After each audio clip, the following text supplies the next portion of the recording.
दोस्तों नमस्कार। सत्ता की उड़ान को थाम कौन सकता है।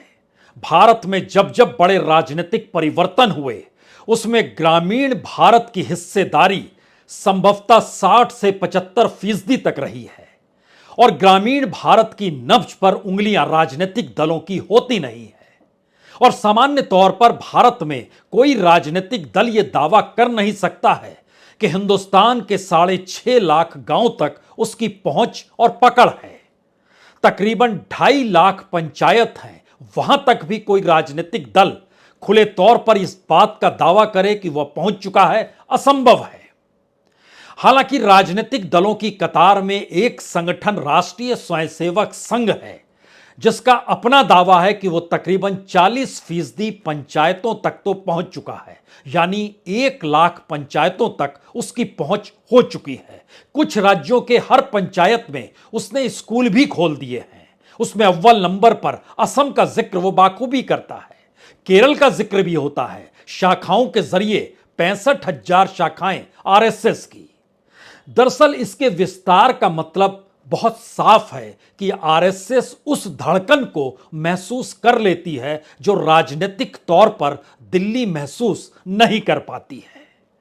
तो क्या मौजूदा वक्त में आरएसएस को यह महसूस होने लगा है कि ग्रामीण भारत के भीतर की जो खामोशी है, वहां जो महंगाई है, वहां पर जो घटती कमाई है, वहां जिस तरीके की गवर्नेंस है, वहां पर जो डबल इंजन का वादा है, वहां की परिस्थिति में जो डायरेक्ट बैंक ट्रांसफर है, वहां को लेकर जो कल्याणकारी योजनाएं हैं, जो घरों का जिक्र है, जो नल का जिक्र है, जो सड़क का जिक्र है, जो अस्पतालों का जिक्र है, जो इंश्योरेंस का जिक्र है, उससे समूचा ग्रामीण इलाका खुशहाल है।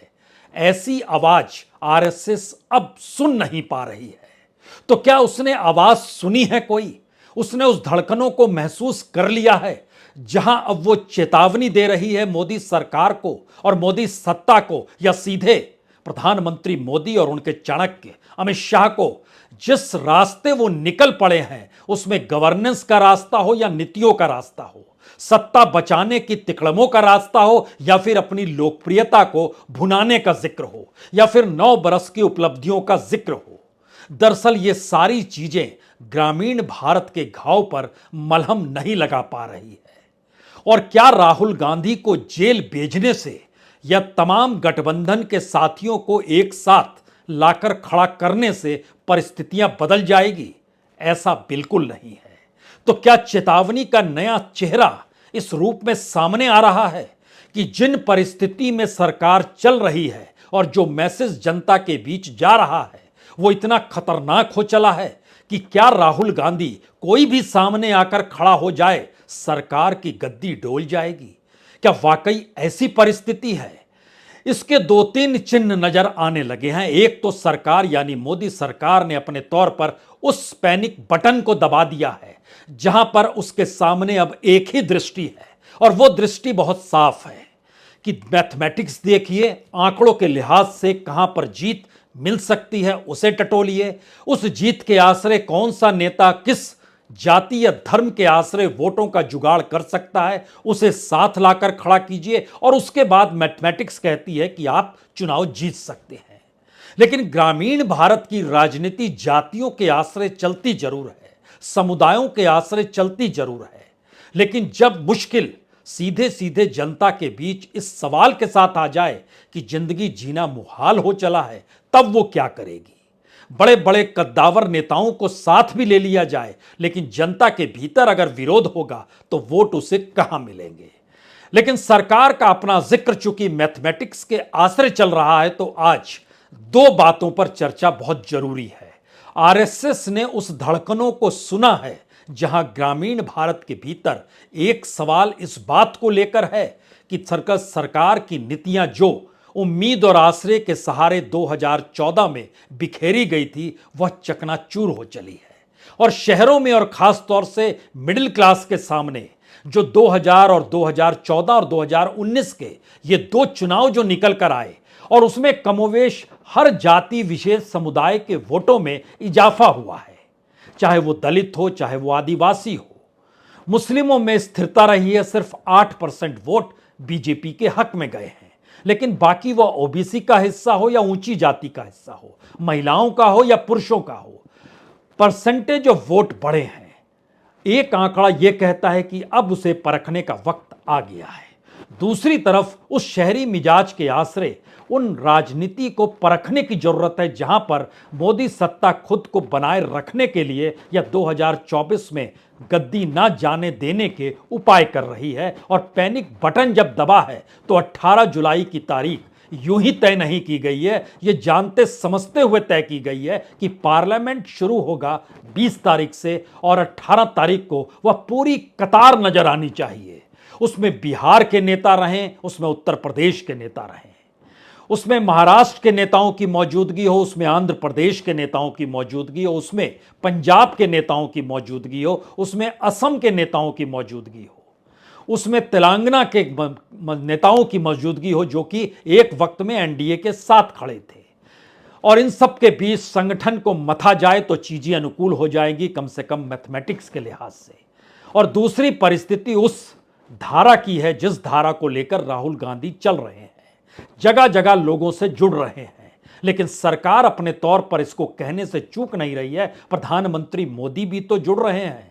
हर दिन तो वो निकल जाते हैं सुबह दिल्ली से, कभी राजस्थान में होते हैं, कभी तेलंगाना में, कभी वो रायपुर में घूम रहे होते हैं, कभी उत्तर प्रदेश के गोरखपुर के इलाके में, कभी मध्य प्रदेश में होते हैं। हर दिन हर जगह उनकी रैली तो तय है, लेकिन वह स्टेट स्पॉन्सर रैलियां होती है। स्टेट स्पॉन्सर वह तमाम रैली के साथ साथ जो कार्यक्रम होते हैं वो राज्य द्वारा प्रायोजित होते हैं, कोई संवाद नहीं होता है।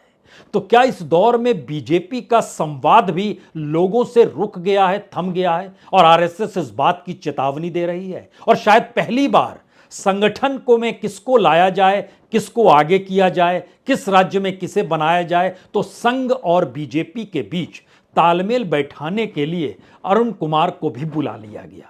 इससे पहले कृष्ण गोपाल हुआ करते थे, लेकिन उनकी जरूरत ना तो 2019 के चुनाव में पड़ी, ना उससे पहले किसी भी राज्य के चुनाव में पड़ी। यानी पहली बार महसूस हो रहा है कि संकट है। पहली बार महसूस हो चुका है कि दरअसल पैनिक बटन जो दबाया गया है वो बचने के लिए दबाया गया है, और इसका एहसास हो चला है कि मुश्किल हालात है।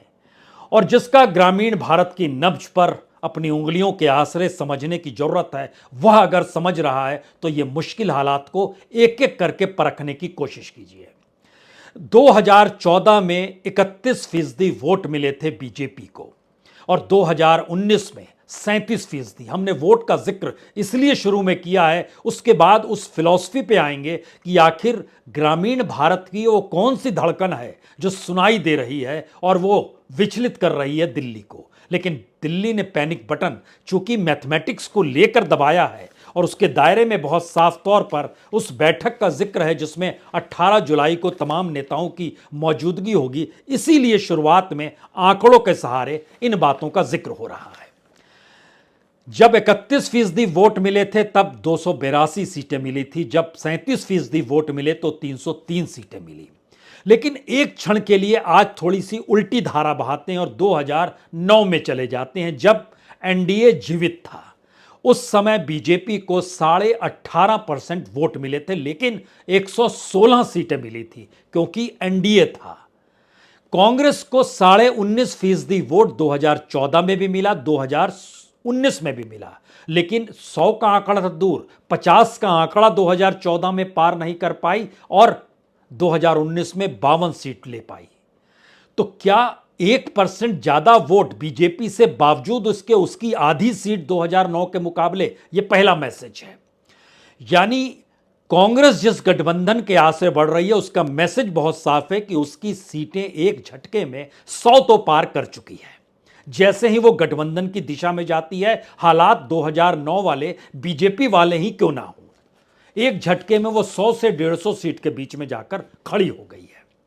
अब यहां से एक दूसरी परिस्थिति लेकर आइए, क्योंकि जो अलग अलग वोट मिले उसमें कमोवेश 2014 से 2019 में बीजेपी के हक में हर वोट गया है।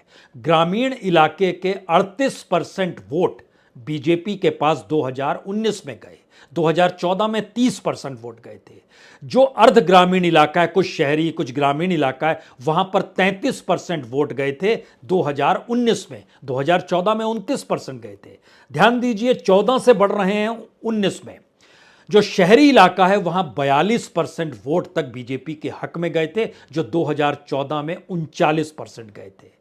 और यहीं से सवाल शुरू होता है इन तीन हिस्सों के आसरे, जो गरीब हैं, जो लोअर मिडिल क्लास का है, जो मिडिल क्लास का है, जो अपर मिडिल क्लास का है। अगर इसको परखना शुरू कीजिएगा तो मिडिल क्लास और अपर मिडिल क्लास के भीतर मौजूदा वक्त में सीधे तौर पर उस टैक्स का दबाव है, उस महंगाई का दबाव है, उस नौकरी का दबाव है, अनएम्प्लॉयमेंट का बड़ा सीधा दबाव है। और वो 38% वोट अगर मिला था उसे, तो 2009 में उसके वोट 18% थे और 2014 में 32% थे। अपर मिडिल क्लास के 45% तक वोट गए थे, 2014 में ये 38% थे और 2009 में चले जाइएगा तो यह 19% थे। तो क्या एक ऐसी परिस्थिति मौजूदा वक्त में आ रही है सरकार की आर्थिक नीतियों को लेकर, जहां एक झटके में बीजेपी लगभग 6 से 7% कम हो सकती है, उसका वोट परसेंटेज कम हो सकता है और कांग्रेस का वोट परसेंटेज बढ़ सकता है? कांग्रेस का क्यों बढ़ सकता है या उसको कांग्रेस के हक में ही क्यों डाला जाए, इस पे आते हैं। लेकिन उससे पहले और सुनिए, गरीबों के वोट 24% वोट मिले थे 2014 में और वो 35% हो गए थे 2019 में। जो लोअर मिडिल क्लास है, जो उस कल्याणकारी योजनाओं के तहत आ जाती है, उसके भी 35% वोट 2019 में मिले थे। यहां पर दो सवाल जहन में रखिए। 2012 के बाद, यानी जब मनमोहन सिंह की सरकार थी, 2012 से 2014 के बीच जो स्कैम उभर रहे थे, जो इकोनॉमिक क्राइसिस भारत में शुरू हुई थी, जो परेशानी आर्थिक तौर पर शुरू हुई थी, उसने एक झटके में मोदी को उस यूफोरिया में लाकर खड़ा कर दिया जहां पर उम्मीद और आस मोदी के चेहरे के आसरे टिक गई। लोग भूल गए गुजरात में क्या हुआ था, सारी चीजें एक झटके में भूल गए। मौजूदा वक्त में ध्यान दीजिए, वही परिस्थिति नए सिरे से मौजूदा बीजेपी सत्ता के इर्द गिर्द आकर खड़ी हो चली है। तो क्या सिक्का पलट रहा है, रोटी पलट रही है? थोड़ा और ध्यान दीजिए इसमें और जातिगत तरीके से चीजों को परखिए। जो अपर कास्ट के 60% वोट मिले थे पिछले चुनाव में, 2014 में 50% मिले थे। किसानों के 40% वोट मिले थे। ओबीसी को भी दो हिस्से में बांटिए, अपर ओबीसी जो अपर कास्ट, उनसे जो ऊंची जाति के जो उसमें माने जाते हैं, जो दबंग हैं, उनके वोट 40% मिले थे। लोअर ओबीसी के 50% मिले थे। आदिवासियों के भी 42% वोट मिले थे। दलितों के भी 34% वोट मिले थे। लेकिन एक झटके में 2014 की लकीर पर और 2009 की लकीर पर आकर आप खड़े हो जाइए। 2014 में औसतन जो वोट था, दलितों का 10% कम था, अपर कास्ट का 10% कम था, किसान का 5% कम था, अपर ओबीसी का 10% कम था, लोअर ओबीसी का 10% कम था, आदिवासियों का 2% कम था। लेकिन जैसे ही आप उससे पहले की परिस्थिति में चले जाते हैं, इसमें 20% की और कमी आ जाती है। तो क्या मौजूदा वक्त में जिस ग्रामीण भारत की धड़कनें आरएसएस का स्वयंसेवक सुन रहा है और जो पैनिक बटन दबाया गया है, यह सोच समझ कर कि सभी को एक साथ ले आएं, तो अनुकूल वोट बैंक क्रिएट हो जाएगा। और जब हम लोग जुटेंगे, बैठेंगे 18 जुलाई को, तो इतनी लंबी कतार देख के तो यह देश ऐसे ही तैयार हो जाएगा। तो कौन है वो लोग जो बैठेंगे? उसमें अजीत पवार की मौजूदगी होगी, उसमें प्रफुल्ल पटेल की मौजूदगी होगी, उसमें एकनाथ शिंदे की मौजूदगी होगी, उसमें सुखबीर बादल की मौजूदगी होगी, उसमें चंद्रबाबू नायडू की मौजूदगी होगी, उसमें चिराग पासवान आएंगे, उसमें जीतन राम मांझी आएंगे, उसमें जेडीएस देवगौड़ा की पार्टी भी आ जाएगी, उसमें उत्तर प्रदेश से अपना दल कहिए, निषाद पार्टी कहिए, तमाम पार्टियां निकल के आ जाएगी। नॉर्थ ईस्ट की भी 3 पार्टियां निकल कर आ जाएंगी और गठबंधन के बीच में लगभग 15 दल जब बैठे हुए होंगे तो बीजेपी ताल ठोक कर कहेगी ये है एनडीए और इसी के आश्रय जीत। लेकिन सवाल है कि 2014 से 2024 तक पहुंचते पहुंचते और आज जब 2023 में खड़े हैं, तो या तो मोदी सत्ता है या उसके खिलाफ के वोट हैं। ऐसी परिस्थिति तमाम चुनाव में बनने लगी है। तो क्या जो भी साथ में खड़ा होगा उसका अपना वोट बैंक बरकरार रहेगा या वह भी कम होगा या वह वोट बैंक शेयर बीजेपी के वोट बैंक से तो नहीं करेगा। यानी बीजेपी कहीं इस एनडीए के आश्रय में अपनी राजनीतिक जमीन को और भी कम तो नहीं कर लेगी, क्योंकि प्रो एस्टेब्लिशमेंट और एंटी एस्टेब्लिशमेंट इन परिस्थिति में अगर इस देश की जनता बढ़ चुकी है और राजनीतिक दलों की भूमिका भी वही है, तो 2024 से पहले एक झटके में 10 बरस के बाद जब एनडीए को जीवित करने की सोच है, तो जनता का मन जो है क्या वह एक झटके में तमाम छत्रपों के आश्रय चलने लगेगा, या अपने अपने इलाके के जो कद्दावर नेता होंगे उनके आश्रय चलेगा, या फिर वह बीजेपी के वोट बैंक को ही बांटना शुरू कर देगा, जिसका जिक्र महाराष्ट्र में अब होने लगा है कि अजीत पवार भी तो बीजेपी का ही वोट खाएंगे और एकनाथ शिंदे भी बीजेपी का ही वोट खाएंगे। तमाम जगहों पर यही स्थिति रहेगी, क्योंकि 2009 में नीतीश कुमार भी साथ थे, 2009 में सुखबीर बादल भी साथ थे और उद्धव ठाकरे भी साथ थे। उद्धव ठाकरे बढ़ चुके हैं, नीतीश साथ है नहीं, और सुखबीर बादल लौट रहे हैं। इन परिस्थिति में दोबारा जब परिस्थिति को परखना शुरू कीजिएगा तो 3-4 सवाल आपको कई जगहों से नजर एक झटके में सामने आकर खड़े हो जाएंगे कि क्या वाकई गवर्नेंस का यह चेहरा संभव है। टमाटर जो पूरे ग्रामीण भारत के भीतर खेती करते हुए यूं ही खेतों में निकल आता है, उसके लिए कोई मेहनत मशक्कत नहीं करनी पड़ती है, बीज डाल दीजिए वो निकलते चला जाता है।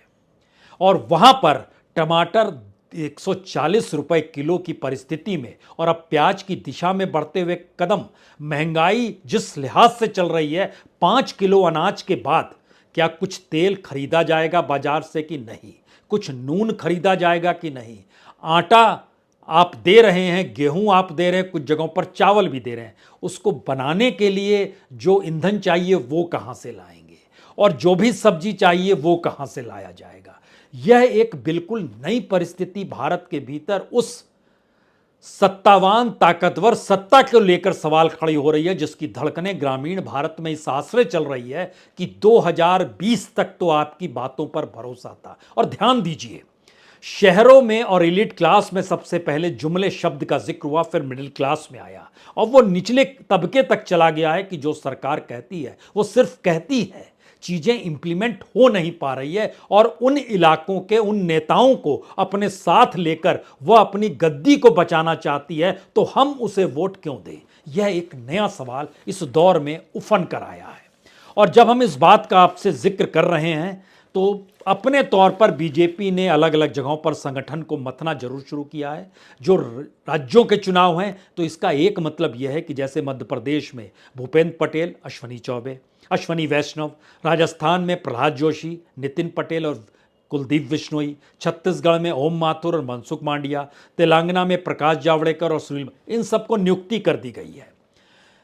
और ये सारी नियुक्तियों को लेकर एक सवाल नया है, क्या इन 4 राज्यों के चुनाव में अगर बीजेपी नहीं जीत पाती है तो क्या वॉकओवर की स्थिति 2024 के चुनाव से पहले ही बीजेपी और आरएसएस के भीतर इस आवाज के साथ उठने लगेगी कि बगावत के सुर तो नहीं सुनाई देंगे, क्योंकि कर्नाटक के भीतर भी तो बगावत हुई, गुजरात में बगावत नहीं हुई क्योंकि गुजरात के भीतर 50% वोट पर कब्जा है, लेकिन उत्तर प्रदेश में ऐसा नहीं है। योगी जीत गए कितनी भी सीट, लेकिन उनको वोट मिले 41% ही, और विपक्ष के हिस्से में जो गए उसमें समाजवादी पार्टी 32-33% वोट ले आई। उसमें अगर आप आरएलडी को जोड़िए, उसमें अगर कांग्रेस को जोड़िए, और अगर आपने बीएसपी को भी जोड़ दिया तब तो 41% से ज़्यादा यही हो गए। 13% लगभग मिले थे बीएसपी को, यानी मायावती को। मैसेज 2-3 बहुत साफ इस दौर में निकल रहे हैं। पहला मैसेज है, जो परसेंटेज ऑफ वोट बढ़े हैं 2014 का मुकाबले 2019 में, और जो आर्थिक सामाजिक परिस्थितियां 2019 के बाद से इस देश के सामने है, तो जब बढ़ सकते हैं तो वो कम भी हो सकते हैं, और बढ़े अगर आपके सत्ता में रहने के दौरान है तो घटेंगे भी आपके सत्ता में रहने के दौरान ही। और इसीलिए हमने 2009 का भी आज जानबूझकर जिक्र सिर्फ इसलिए किया कि अगर एनडीए नहीं होगा तो क्या बीजेपी अपने तौर पर 100 सीट भी छू पाएगी या नहीं छू पाएगी। एनडीए की ताकत उसको 150 तक पहुंचा सकती है, और बाकी सहयोगी दलों का हिस्सा और बाकी दूसरी परिस्थिति। लेकिन यहां से कांग्रेस के हिस्से की बात शुरू होती है, जिसका जिक्र इसलिए महत्वपूर्ण है क्योंकि राज्य दर राज्य अगर देखना शुरू कीजिएगा तो 188 सीट, यहां पर कोई दूसरा राजनीतिक दल नहीं है। राजस्थान, मध्य प्रदेश, छत्तीसगढ़, तेलंगाना, पंजाब, हिमाचल, उत्तराखंड, गुजरात, कर्नाटक, केरल और हरियाणा, 188 सीटों में से कांग्रेस को सिर्फ 30 सीटें मिली हैं। 150 सीटें बीजेपी के हक में गई है। और जहां पर गठबंधन है वहां की परिस्थिति को अगर परखिएगा तो लगभग वहां 330 सीटें हैं। उस 330 सीटों के भीतर जब देखिएगा तो उसमें उत्तर प्रदेश, बिहार, बंगाल, महाराष्ट्र, झारखंड, आंध्र प्रदेश, असम, दिल्ली, तमिलनाडु, उड़ीसा, और इनको भी जब आप जोड़ना शुरू कीजिएगा तो 18 सीट ही कांग्रेस को मिली है। मैसेज क्या है? मैसेज बहुत साफ तौर पर उभर रहा है कि जो ग्रामीण भारत की राजनीतिक धड़कनें हैं उसको पहली बार नीतियों के आसरे, और जो शहरी मिजाज की धड़कनें हैं उसमें मैथमेटिक्स के आसरे, दोनों बातें एक साथ एक वक्त में हो रही है। इसीलिए क्या करना है, कैसे करना है, किस रूप में करना है, चुनाव कैसे जीतना है, इसको लेकर दिल्ली में हड़कंप मची हुई है। सवाल यह नहीं है कि संगठन में फेरबदल कर नियुक्तियां शुरू हो गई। सवाल यह भी नहीं है कि पुराने चेहरों को, जैसे आपको झारखंड में देखिए बाबूलाल मरांडी को लेकर आया गया। बाबूलाल मरांडी बहुत गुस्से में निकल के गए थे बीजेपी से, जबकि वो सबसे बेस्ट सीएम हुआ करते थे। उनको देखा परखा नहीं गया, लेकिन अब जब आए वापस तो अब उनको वहां की जिम्मेदारी सौंप दी गई।